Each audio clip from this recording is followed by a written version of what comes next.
Olá, bem-vindo ao Em Casa com o Pastor. Semana passada nós falamos da importância de entendermos que Deus está no controle de todas as coisas e falamos dos dois filhos de José, que é Manassés, Deus me assistiu no meu sofrimento, e Efraim, Deus me conduziu em prosperidade. E hoje eu quero ler um texto muito conhecido para falar sobre como que nós aprendemos a lidar com as adversidades. Todos nós enfrentamos adversidades.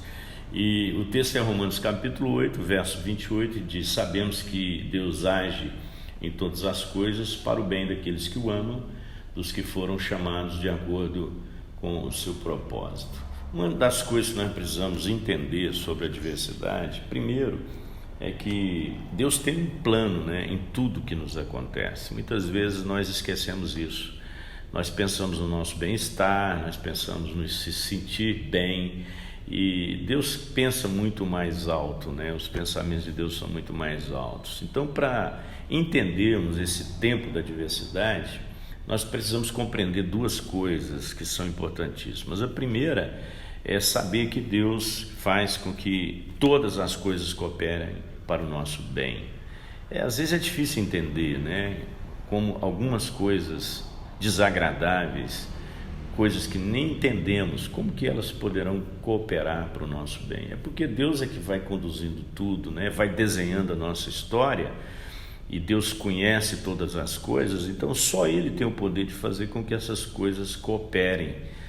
O grande problema nosso é que a gente não entendeu ainda o que é o bem, O bem não é o bem-estar, O bem é o bem-ser, é aquilo que nós nos tornamos.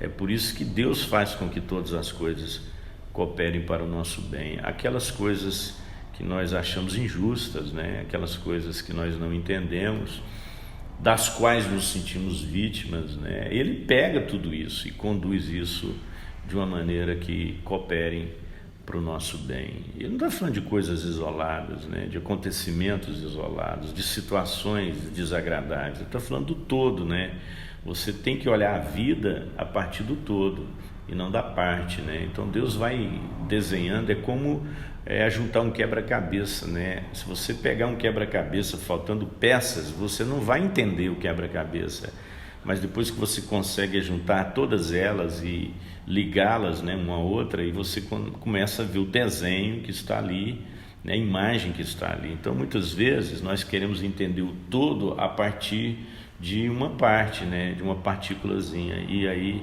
ou de uma situação isolada. Não isole as coisas da sua vida, Permita que Deus traga todas essas coisas e coloque o desenho, todo o quebra-cabeça montado ali na sua frente.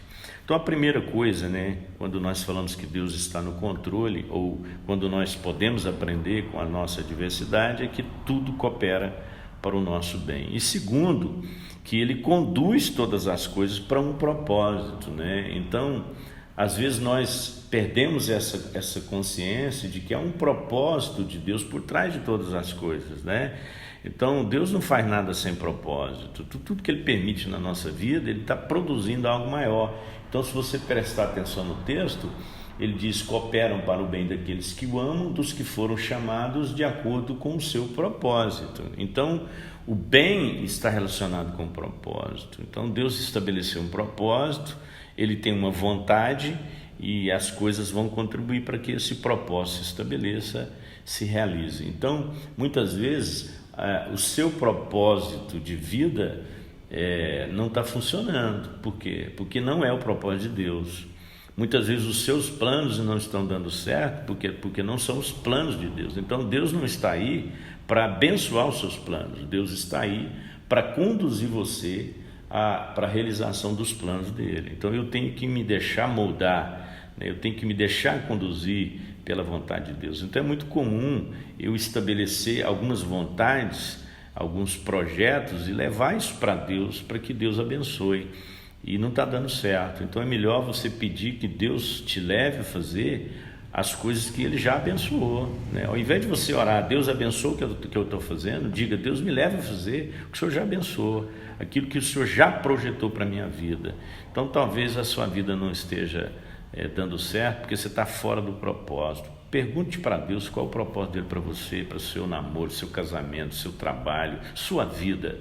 E aí Deus vai te mostrar que realmente você pode aprender a lidar com as adversidades. Então, como lidar com as adversidades à luz de Romanos 8:28? Primeiro, sabendo que todas as coisas cooperam para o bem dos que amam a Deus. E segundo, sabendo que Ele nos conduz ou conduz todas as coisas para o cumprimento de um propósito. Então, gaste seu tempo aí de culto doméstico, orando juntos e avaliando essas verdades bíblicas aí. Deus te abençoe.